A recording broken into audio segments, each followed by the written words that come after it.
बच्चों, मैं उमा चौरसिया आपकी जीव विज्ञान की शिक्षिका। आज आपको जीव विज्ञान के अध्याय 4 वंशागति और विविधता के सिद्धांत के अंतर्गत मेंडल के वंशागति के नियमों के बारे में बताऊंगी। तो सबसे पहले यह जानना जरूरी है कि आनुवांशिकी क्या है। तो आनुवांशिकी विज्ञान की वह शाखा है जिसके अंतर्गत जीवों में वंशागति का तात्पर्य है जीवों के माता पिता के जो लक्षण बच्चों में आते हैं उन्हें आनुवांशिक लक्षण कहा जाता है और उनकी एक पीढ़ी से दूसरी पीढ़ी में जाना वंशानुगति कहलाता है।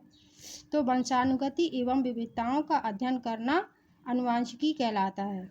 सर्वप्रथम ग्रेगर जॉन मेंडल नामक वैज्ञानिक ने मटर के पौधे पर आनुवांशिकी से संबंधित अनेक प्रयोग किए, इसलिए इन्हें आनुवांशिकी का पिता यानी कि जनक कहा जाता है।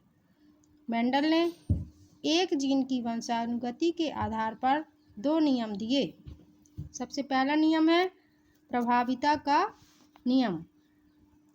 इस नियम के अंतर्गत जब एक जोड़ी विपरीत लक्षण वाले शुद्ध पौधों के बीच क्रॉस कराया जाता है तो F1 पीढ़ी में केवल प्रभावी लक्षण ही प्रदर्शित होते हैं, इसलिए इन्हें प्रभाविता का नियम कहा जाता है। उदाहरण के लिए जब एक लंबे पौधे का क्रॉस बौने पौधे के साथ कराया जाता है, लंबे पौधे के लिए अपन कैपिटल T का प्रयोग करेंगे और बौने पौधे के लिए स्मॉल t। तो लंबे पौधे का क्रॉस जब बौने पौधे से कराते हैं तो F1 जनरेशन में अपन को संकर लंबा पौधा प्राप्त होता है, अर्थात लंबे पौधे और बौने पौधे दोनों के लक्षण इसमें आ जाते हैं, लेकिन जो लक्षण प्रभावी है लंबेपन का वो प्रदर्शित होता है और बौनेपन का जो लक्षण है वो क्या होता है कि दिखाई नहीं देता है। इसलिए केवल प्रभावी लक्षण दिखाई देता है, इसीलिए इसे प्रभाविता का नियम भी कहा जाता है। दूसरा नियम है आपका पृथक्करण का नियम। इस नियम के अंतर्गत जब F1 पीढ़ी से प्राप्त संकर पौधों के बीच स्वपरागण कराया जाता है, यानी कि जो F1 पीढ़ी में अपन को जो पौधा प्राप्त हुआ था उनके लक्षण जो 2 तरह के थे उनके बीच स्वपरागण कराते हैं, तो अपन को क्या होता है कि द्वितीय पीढ़ी यानी कि F2 जनरेशन में पैतृक लक्षण 3:1 के अनुपात में, यानी कि लंबे पौधे अपन को कितने प्राप्त होते हैं 3 और एक बौना पौधा प्राप्त होता है, तो पैतृक लक्षण 3:1 के अनुपात में प्राप्त होते हैं, इसलिए इन्हें पृथक्करण का नियम भी कहा जाता है। उदाहरण के लिए जब संकर पौधे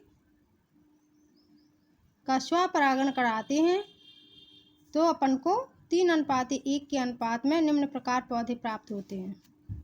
अपन ने संकर पौधा ये लिया था ना, कैपिटल T और स्मॉल t इसके एलील थे, तो कैपिटल T और स्मॉल t को अपन अलग अलग करके रख देंगे और इनके बीच क्रॉस कराएंगे, यानी कि कैपिटल T का स्मॉल t के साथ और फिर कैपिटल T का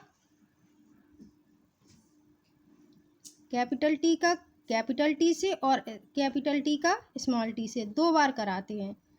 इसी तरह से यहाँ स्मॉल t का कैपिटल T से फिर स्मॉल t का स्मॉल t से, इस प्रकार क्रॉस कराने से अपन को 3 लंबे पौधे 1 2 3 और एक बौना पौधा प्राप्त होता है।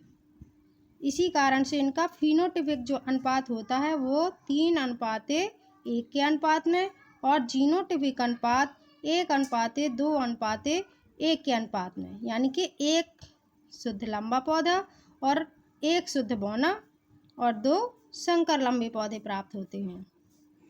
तो इस प्रकार से अपन पृथक्करण के नियम को युग्मकों की शुद्धता का नियम भी कहते हैं, क्योंकि इसमें जो पौधे प्राप्त होते हैं अपन को वो पूर्ण रूप से पैतृक लक्षण वाले शुद्ध होते हैं, जैसे कि एक शुद्ध अपन को लंबा हो गया, एक शुद्ध बौना हो गया और 2 संकर लंबे हो गए और अपने अपने लक्षण ये लोग अलग अलग प्रदर्शित करते हैं। धन्यवाद।